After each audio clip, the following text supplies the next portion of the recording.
மனுபுத்திரனாய் மண்ணில் உருவெடுத்த இயேசு பிரானின் சிலுவைப்பாடுகளை நினைவு கூறும் வகையில் நாட்டின் பல தேவாலயங்களிலும் தியான வழிபாடுகள் நடத்தப்பட்டன. புனித நாளான பெரிய வெள்ளிக்கிழமையை முன்னிட்டு கொழும்பு கொச்சிக்கடை புனித அந்தோனியார் தேவாலயத்திலும் தியான நிகழ்வுகள் இடம்பெற்றன.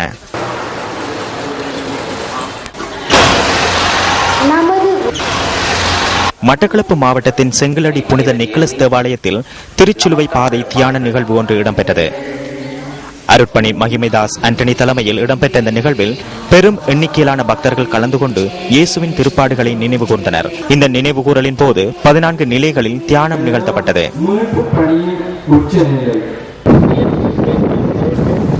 இதேவேளை கிளிநொச்சி மாவட்டத்திலும் பெரிய வெள்ளி தியான நிகழ்வுகள் இடம்பெற்றன. இதில் பல பக்தர்கள் கலந்து கொண்டு இயேசுவின் உன்னத தியாகத்தை உருக்கத்துடன் நினைவு கூர்ந்தனர். கிளிநொச்சி தென்னிந்திய திருச்சபை, முருகண்டி தென்னிந்திய திருச்சபை மற்றும் கிளிநொச்சி ஆங்கிலிக்கன் திருச்சபைகளில் பெரிய வெள்ளி தியான நிகழ்வுகள் இடம்பெற்றன.